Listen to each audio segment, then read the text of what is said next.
screen? Yes? Thank you very much. I appreciate that, Mahogany. Okay, so usually there's one of them on there. I've heard it from a couple of times, and if you've taken the test before, maybe you've seen at least one of those. Okay, aphasia. Aphasia is ability to not the inability to understand phrases. Okay, so the 5 A's, or sometimes they're dementia. Those are the things that we lose when we have that some sort of attack neurocognitive disorder. Neurocognitive disorders, of course, remember, those are the ones that happen as our brain is fully developed. Neurodevelopmental disorders, those are the ones that happen as we're growing. Okay, thank you, Crystal. So aphasia, that's difficulty with language. Okay, so you've had a stroke, a part of your brain is damaged, and you can't understand phrases. That's how I remember it. Aphasia is phrases. Agnosia, I don't remember things, items. I can't remember the name for those items. Propagnosia starts with a P. That's the one that helps you can't remember people's faces. Okay. Apraxia, and sometimes you'll see ataxia. Those are your motor skills. So I always remember I can't catch ataxia. So apraxia and ataxia are motor skills. Amnesia, things you can't remember. Anomnia, things that you can't have. You don't have the words for the name. That you don't have the name for the. You can't find the words for the items. So usually you'll see one of those things, and they are in the APGAR book. I haven't seen them in TDC, but I have seen them in the APGAR book. So usually there's one of those that's on there. Okay. So in general tonight, we're talking about I want to talk about the agency and how to run an agency and those issues of supervision, and kind of even start from the Code of Ethics, because the Code of Ethics clearly talks about what we're supposed to do with in supervision. Okay. Just some clues, always, if you're new with me, okay, I am not a fan of the acronyms, and that's just not my style. If it works for you, do whatever works for you. I am really not saying that you shouldn't. I'm just going to tell you it's not my style. This is the method we follow. This is the problem-solving method. This is the method that you learned when you were in school, usually at your bachelor's level. Okay, your problem-solving method is, again, that's what I'm going to do. Safety first, right? Always safety, as she mentioned before. A child abuse, safety. You're going to kill me, you're going to kill somebody else, safety. That important. Okay? If it's high in feelings, if the question is high in feelings, I have to assess. I have to engage. If I turned on the camera and I'm bawling, you're upset, you're yelling at me, the first thing I'm going to say is, wow, are you okay? Let's acknowledge those feelings. In order to build rapport, I really have to acknowledge those feelings. That's the engagement part. Okay, you'll see sometimes those questions that really talk about empathy, showing empathy. A woman is in a session, and her husband they're in a couple session, and the husband says he's complaining about his wife's sex life and how awful she is in bed, and she begins to cry. I'm going to acknowledge her feelings. I'm not going to ask her what she thinks. I'm just going to acknowledge the fact that she's crying. This must be really hard for you. Acknowledge those feelings. It's that important. You're going to match feelings for feelings when you see those questions. Okay, then I'm going to assess. And I always think that whether it's a first, next, or best question, if there's one more question I can ask, I'm going to assess. Always. And whether we're talking about the Code of Ethics, or we're talking about supervision, or any agency stuff, those questions are going to follow that gather more information. So this is made for the vignettes. That's what it's made for. The vignettes. You've got the family, you've got the kid, all of those things. So that's what this planning method was based on, working with those families. However, when it comes to any other question, whether it's an agency question or a Code of Ethics question, I'm still going to gather as much information that I can. I'm still going to ask any questions before I intervene. Okay? So, and that's kind of a rule for all tests. If you see, what should I do first? First, if it's not safety and I'm not crying, is there any way I can gather more information? If there's nothing I can gather, then I'm going to go down the next step. And again, not a huge fan of all of those, just not. Remember, planning, you're going to plan with the client, not for the client, with the client. and you'll see very few intervention questions on the test. Most of them are way before that. And then if it's a purely intervention question, then you're going to follow this. You're going to make sure that you rule out. Go to the top and tell me what matches. And what she was talking about is prove it in the question. So that's what I always say. So when you have a question, most often it is so easy to rule out the two that don't belong, right? And then I've got two that do belong, and I'm trying to figure out between those two, how do I know? How do I know? So two choices. Compare the two to each other. Okay, what makes one better, different, or worse than the other? And then go back to the question. What can I prove in the question? What words to me how do I know this is the answer? There's a question that talks about a subpoena and a court order, right? So I do know that if I get a subpoena or an order from the court, remember, subpoena is my voice. Court order is that paperwork. If I get one of those from the court, I'm showing up, right? I am showing up because I don't do jail. I'm sorry, showing up. Of course, I'm going to protect the client at all costs because the client is the priority.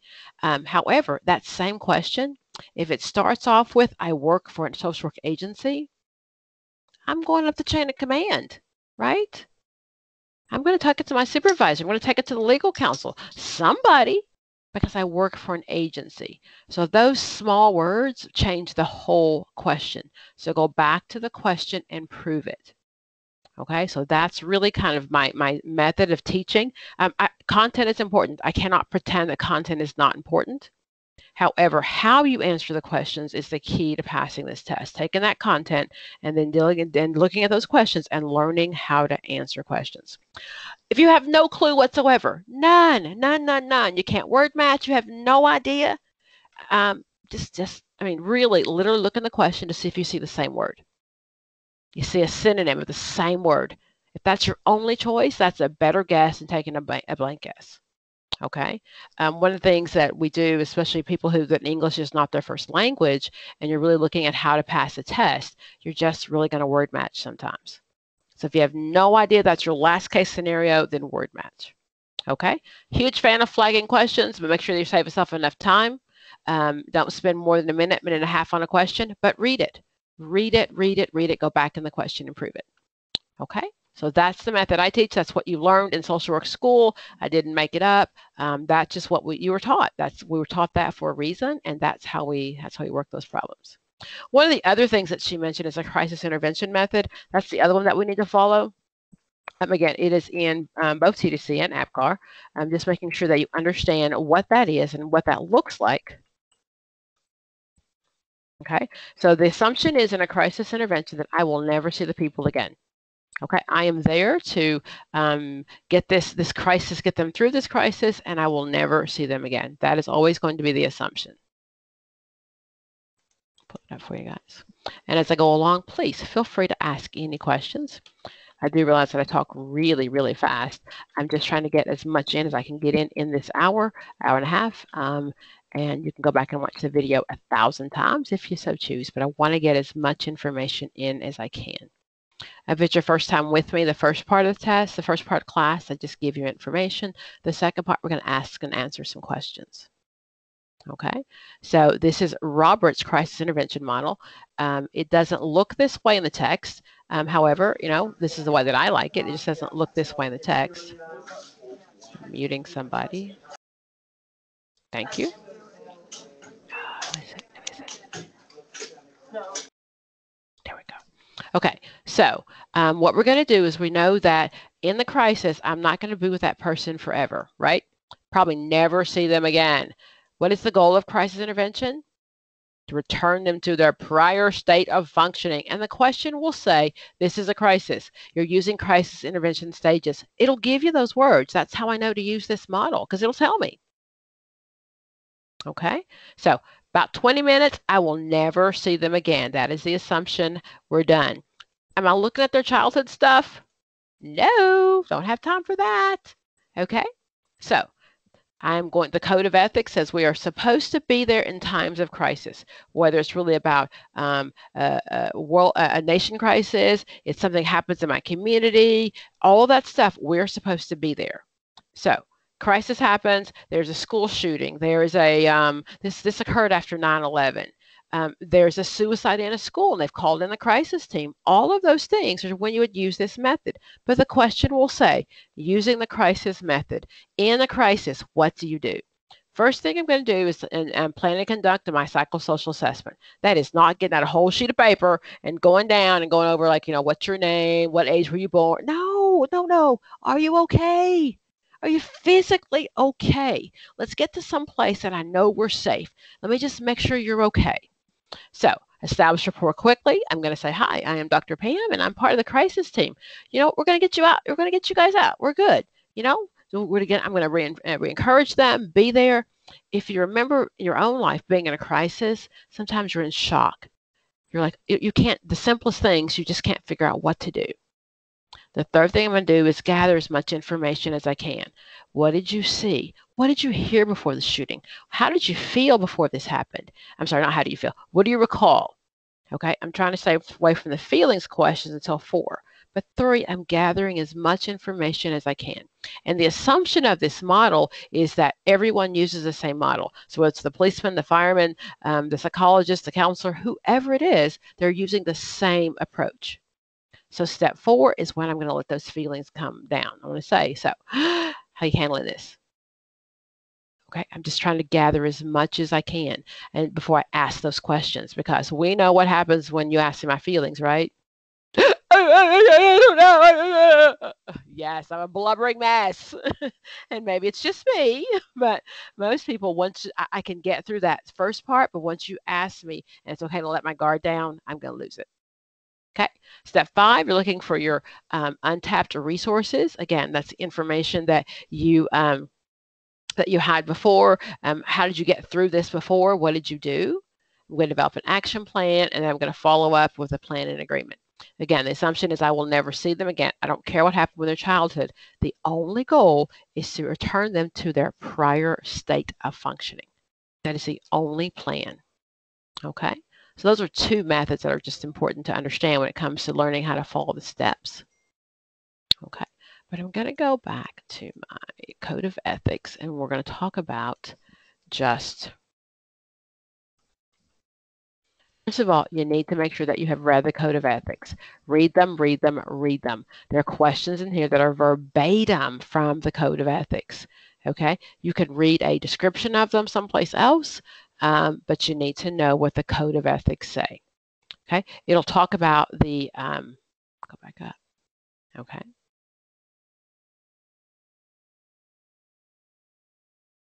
Let me in. There we go. Okay. So my principles, you've got to know those. Service, social justice, dignity and worth of a person, importance of human relationships, integrity, and competence. Those are our principles. That's what we live and die by. Okay? So then I'm going to make sure I really understand those. Social justice is making sure that it's fair for everyone. I've had a couple of conversations this week with my clients, people that I tutor, of just the disparity now with education and COVID.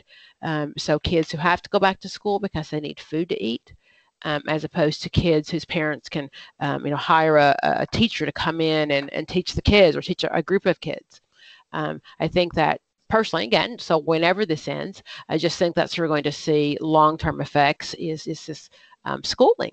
Schooling was most often the equalizer, that kids who didn't come from the best families really could kind of, get an education.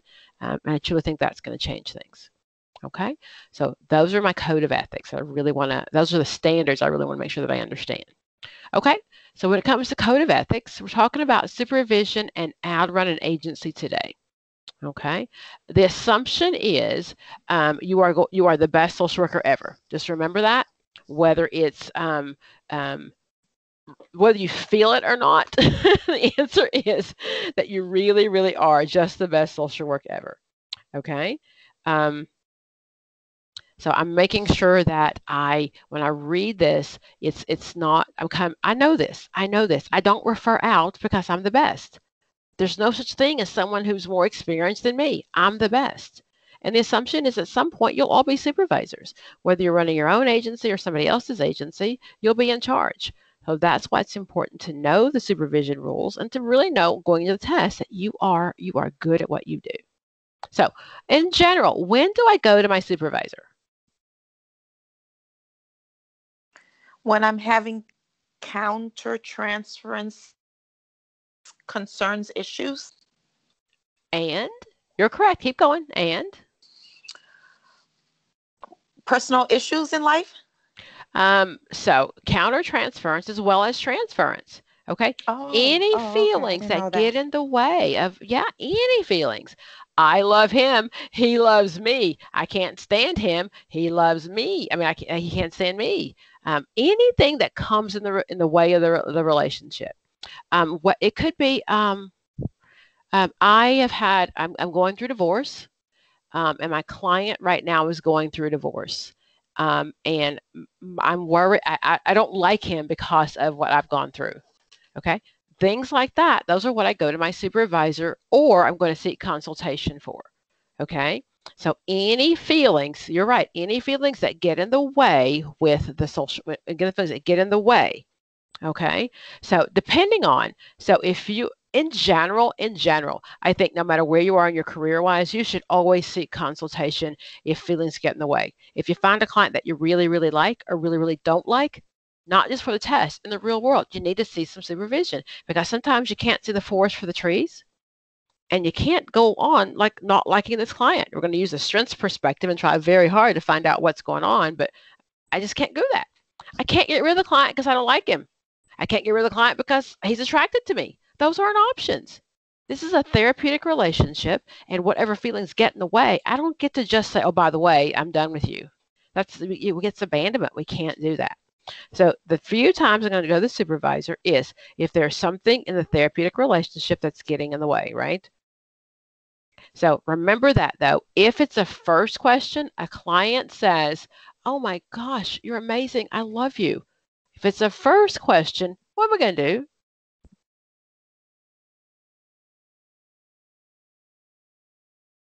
Come on, be brave. If it's a first question, I'm just going to ask him. Gather more information. What does that mean to you? That's all. Exactly. Assess. What does that mean? Okay. If the question says it's been 3 weeks since we've been doing this, and I'm not really sure, I've told him several times and he still keeps coming on to me, then I'm going to the supervisor. Right. But at first, I'm going to assess. Now, if my feelings are first and I come in and it's a child abuse case and he's telling this horrible story and I can't stand this man. I can't stand him for what he did. Then I'm going to go straight to for supervision. Okay. Or consultation. Consultation is paid supervision. So if you're not working in an agency, sometimes you have to pay for consultation, but that's when you go to your supervisor. The only other times you get to go is if you are new or young. So it'll say a newly graduated. I don't mean young age. I mean fresh in school still, right? So if it says a new social worker, blah blah blah, then I get to seek it. If it says I'm an intern, I get to go for supervision. I get to ask. But other than that, I am the best social worker in the world, and I can figure it out. Okay. Getting rid of the client is not is not an issue. That's not going to happen if it's my issues. That is just not okay. Okay. Somebody said coworkers. No, the code of ethics says if I'm having an issue with coworkers, then what I do, I go to the coworker first, right? Okay. And it really is not about trying to get him in trouble. It's really about trying to help him. Hey, Bob, I've noticed that, you've been coming in smelling like alcohol a couple of days, right? Okay. I'm going to go to him first. And most often, the question then, if you see one that says what to do next on that one, if I already talked to him, then it's usually reported to the board. Okay, because if he's got a license and you've discussed it with him and as he's doing something unethical and it's continuing to happen, that's a go to the board question, not go to my supervisor. Okay, because I don't want him to just get fired and then go work someplace else. Because the issue is what he's doing is not okay. So I want to make sure that the board knows it, and we've already discussed it. Okay. Other than that, you really don't go. You don't go. There's always that question about I live in a rural setting, right? And my rule always is I can't refer you out unless I've seen you naked. Okay? Or I refer you out the minute I've seen you naked. So an ex, a cousin, somebody down the road, somebody that I might have seen naked because you grew up in the same house, the same neighborhood, makes it easy. I can't see you. I can't see you. An ex-spouse, but Bab, you're the best therapist and you know me so well. No, no, no, no.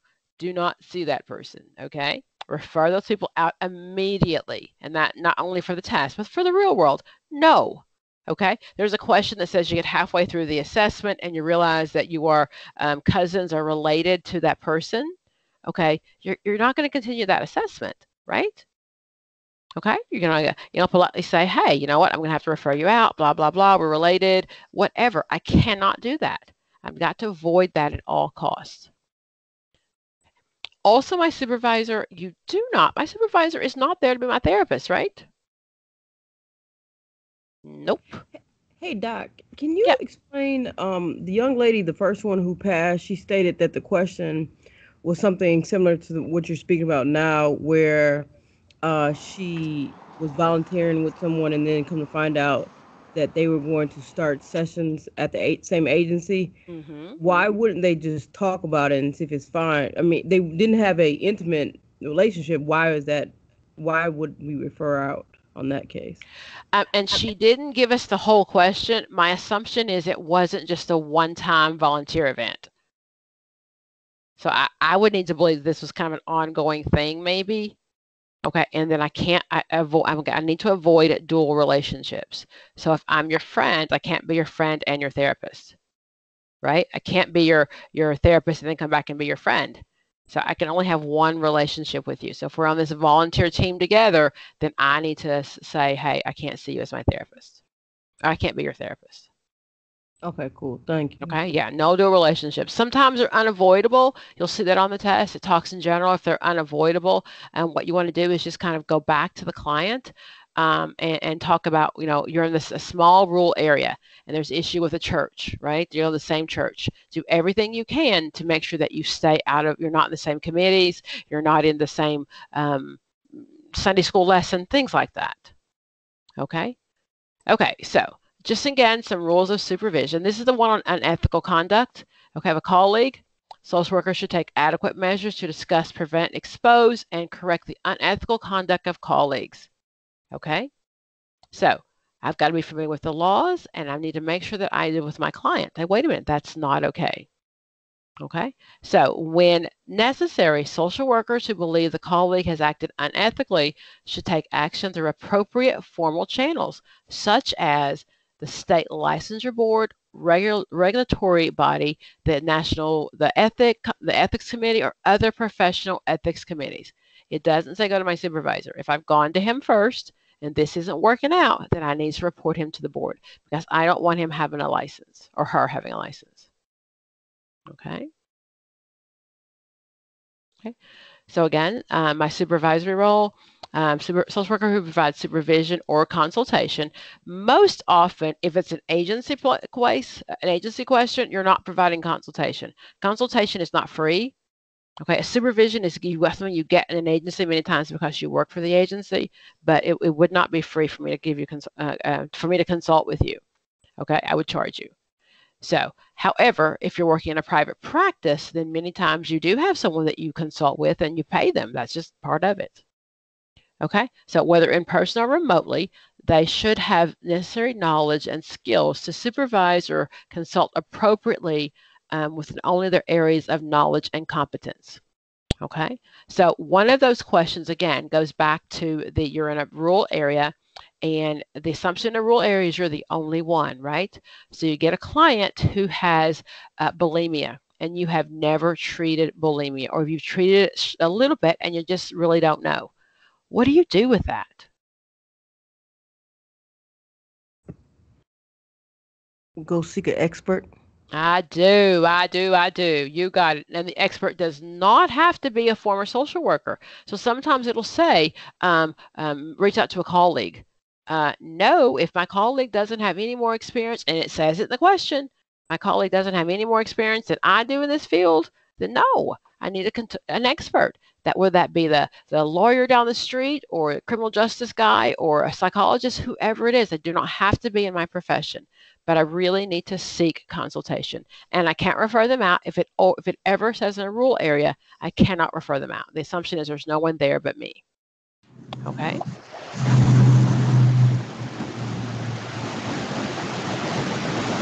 Here's their question. Okay. Again, education and training. If you function educator, make sure that you are trained. Somewhere it says, I can't sleep with my students either. I know. Social workers who function as educators or field instructors for students should not engage in any dual or multiple relationships with students when there is a risk of exploitation or potential harm to my student. Dual relationships may arise when using social network sites or electronic media. Not only can you not friend your clients on Facebook, you shouldn't be friending your students and people that you have power over. Okay, so code of ethics, that's for the test. I'm sure many of you are friends with your supervisor, or you're the supervisor and you're friends with your subordinates. I'm going to tell you for the test, code of ethics is no, no, no, no, no. The educator and the field instructor are responsible for setting clear and appropriate and culturally sensitive boundaries. That is your job as a supervisor to take care of that. Okay. Performance evaluations, of course, you'll see a question about how, what's one of the first things you should do when you're being evaluated for your performance, or you're getting a year-end, some kind of, process of how you're doing your evaluation at the end of the year. The question is going to say something about making sure that you know what you're being evaluated on.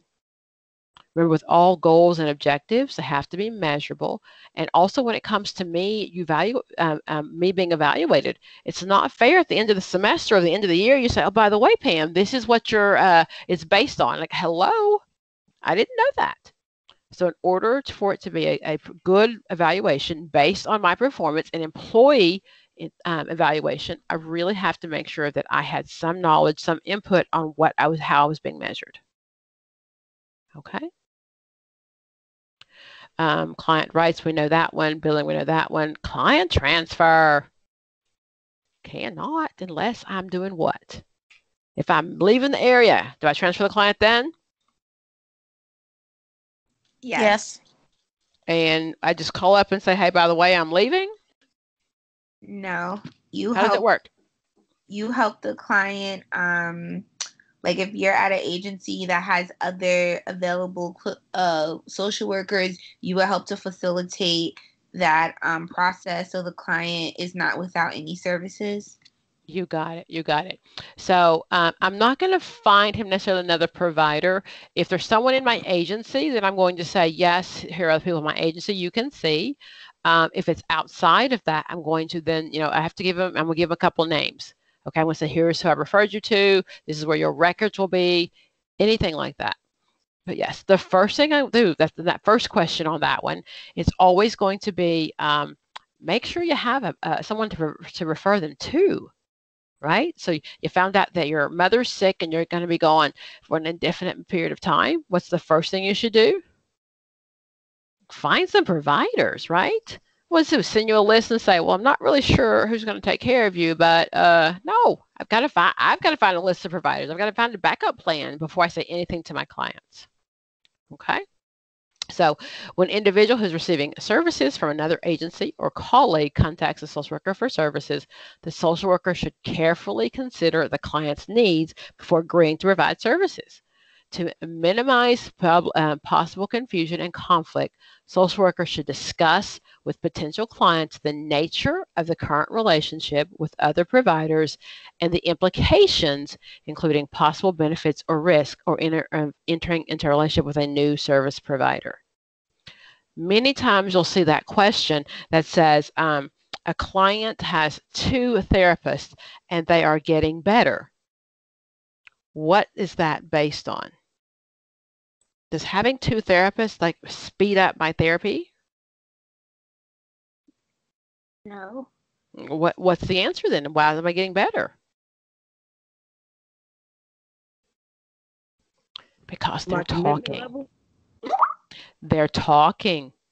Yeah. They're talking to each other. That's always the clue. Okay, because I've signed a release and my therapists are talking. Okay. So you can have two. You can have two, and yes, they're collaborating. But yeah, you sure can have two clients. You can have two therapists. That's on you. But the key is for it to be successful is they have to be working from the same theoretical orientation.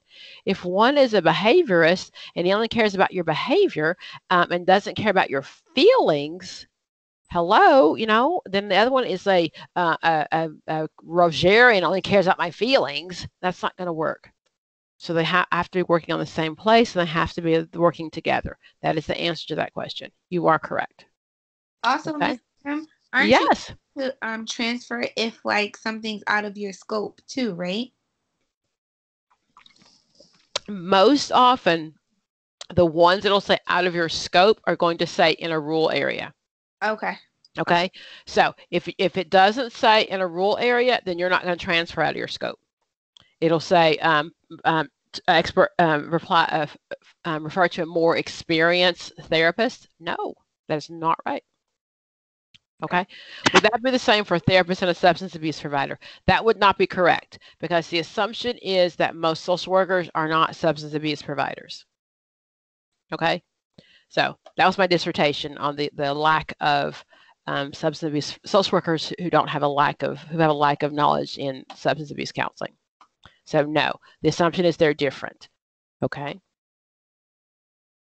And if you have a client if you see that dual diagnosis on there, the assumption is they both have a substance abuse issue and a mental health issue, and they're treated at the same time. We're not treating the substance abuse one first, not doing that. Now, if it comes in and says the client is drinking out of control, has all these drinking issues, then we would refer out, right? In my mind, though, that's an assessment piece. So if a client comes in and he's drunk and he can't talk to me, if he's reports that he's been drinking for whatever years, my assessment needs to be done by a substance abuse provider, because for the test, that's not my field of expertise. The same with medication. So if someone comes in and they're having physical symptoms, they're walking with a limp, there's something going on, their medication isn't working for them. To me, again, that assessment needs to be done by a doctor. I missed that day in social work school where we discussed medical stuff. So yes, so you're correct about that. We don't treat, but in my mind, those are assessment issues. Okay. One of the other questions while I'm talking about assessment issues, the one that talks about sometimes when it comes to those testing questions, as one that mentioned before, if it says there's a question about a child who is highly functional, very bright, but making bad grades. They're smart, but don't turn their homework in. Those are signs of some cognitive disorders. There's something wrong with processing sometimes. So when I see those questions, I am going to then recommend they get a psychological evaluation. That's pretty much the only time that's the right answer, when I think there is some processing differences, some difficulty, when his performance doesn't match his grades, when his ability doesn't match his performance. That's when I'm going to do a psychological evaluation. That's pretty much the only time. And in my mind, that is not a intervention, that's an assess. Because when I see that, that means, okay, something's not right here. We need to figure out what is wrong cognitively with this client. When it comes to a medication issue, that's a psychiatrist. But my psychologists are only going to do testing. Okay, and again, if you recommend, you refer, that needs to make sure that you're looking at some sort of processing difficulty. Okay. In general, social workers should advocate for resource allocation procedures that are open and fair. When not all the client's needs can be met, the allocation procedure should be developed in a non-discriminatory and based on appropriately and consistently applied resources. So this is one of those social justice issue things. So if I'm an administrator and we only have so many services to provide, then I have to make sure that I provide a services that is based on fair, equality. How do I distribute these services? Okay.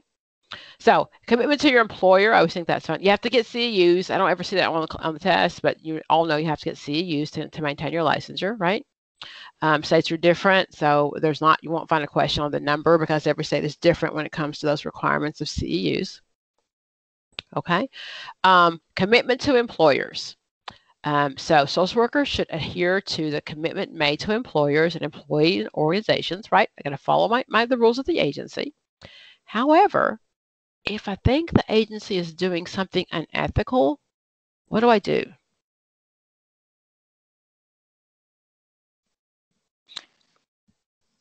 You have to address it I was going in some shape or form. Use the ethical model. The ethical decision-making model, was that was? Yes. Yeah. Okay. So the ethical decision-making model, remember, does not talk about, we don't ever go to the supervisor there either. If I have to make an ethical decision, I'm going to, I'm going to assess the problem, looking to see if it's actually an ethical decision, and then I'm going to go back and forth to see how we figure out what I should do based on what I've known. But again, I'm not seeking supervision. That's never the correct answer. That used to be the case up until about 2010-ish. It always said seek supervision. We do not seek supervision if there's an ethical process, just so you know that for the test. Okay, so let's go look at that. So let's see here. B, social workers should not allow an employee organization's policies, procedures, regulations, or administrative orders to interfere with their ethical practice of social work. Social work should take reasonable steps to ensure that their employing organizations' practices are consistent with the NASW Code of Ethics. If I'm working with an agency and they're doing something not appropriate, not only do I need to leave, but I need to make sure that I report it. That is not okay. Because when it comes to unethical, I want to make sure no one else gets hurt either, right? Not just me, but all the future clients that may come in. This is not okay. Okay. So, B, social workers should act to prevent and eliminate discrimination in employing organization work assignments. Okay, there's a question many times that you're seeing the policies and the way you see it is you believe that the agency is being unfair when it comes to handling policies or distributing cases. Maybe you see some bias in there. What's the first thing you should do?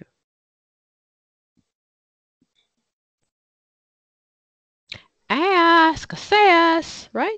Gather more information.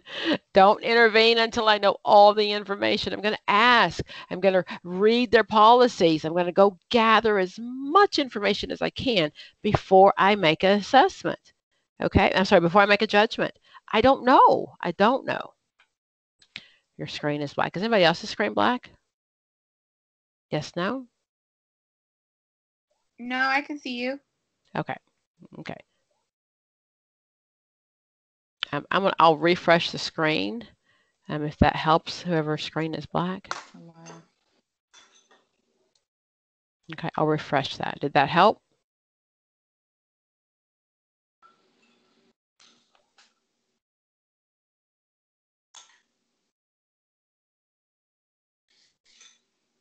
Okay, okay.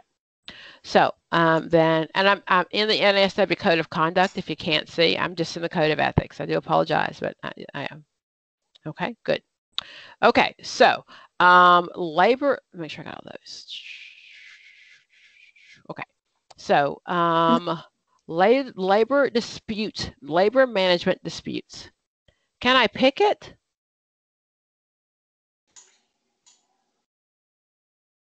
If my office pickets, can I? Yes. Ah, look at that. A, the social workers may engage in organized action, including the formation of and the participation in labor unions to improve services, clients, and working conditions. Yes, I can. Yes, I can. As long as it doesn't hurt my client, yes, I can. And that is my duty, right? My goal is to make sure that I protect my client. And if by having better working conditions is what we need to do in order for me to protect my client, that is okay. Okay. So then, the actions, advocacy, you got it. I'm going to fight. It's more probably even social justice, because if I'm picketing, I think there's probably a bigger picture going on, right? B, the actions of social workers who are involved in labor management disputes, job actions, or labor strikes should be guided by the professional values, the ethical principles, ethical standards. Reasonable differences of opinion exist among social workers concerning the primary obligation as a professional during an actual or threatened labor strike. Social workers should carefully examine the issues and their possible impact on their clients. So remember that what it says is I need to make sure that if I choose to strike, if I choose to be part of this, it doesn't negatively impact my client. So basically, I need to go to my client and say, hey, this is what's going on in the agency, especially if you work in a hospital or a school system, a big agency, right? They're striking. So I need to go to my client and say, hey, wait a minute. My agency's going on strike. Is that okay with you? Okay. So that's where that comes from. Okay. So my competence, of course, that one. We talked about impairment, right? Make sure that you go to that person, and we're not talking about just ratting them out. We're just trying to talk about really helping them. Okay. We'll do something else. You're supposed to do research. No one ever does, but you do. You're supposed to. Okay. Broader society. So this is the bottom of the code of ethics no one ever gets to. But in general, so public participation, if there's a crisis or something going on, that's where my pro bono comes in. It's not in giving free services. Pro bono is if there's COVID hits and I've got all these kids in crisis, and I go and I show up and I offer a class on bullying, I offer a class on self-esteem, all of those things. That's where my pro bono comes from, not with seeing clients for free. Okay, so the Code of Ethics does not say that. If you see the question where it talks about they don't have insurance and you're not sure what to do, as long as I follow those steps, I've offered them a reduced price. They've agreed to that reduced price. If they don't want to, then they need to just, sorry, my goal is not. So that whole bleeding heart, poor social worker stuff, nope, that is not what the Code of Ethics says. Okay, public emergencies, if there's anything going on, we're supposed to be there. And political action, again, we're supposed to fight. We're advocates. This is all that whole macro social work, that community social work of what we do. We fight for the underdog. Okay, the people who don't have the power, the people who don't have the money, that's what we do. Okay? Social workers should engage in social and political action that seeks to ensure all people have equal access to resources, employment services, and opportunities that meet the basic human needs to develop fully. Social workers should be aware of the impact of the political arena on practice and should advocate for changes in policy and legislation to improve conditions or to meet basic human needs. Okay, that's what I'm supposed to do. So that macro picture, that part of running an organization, all those things that I need to do are about the big picture of social work. Okay?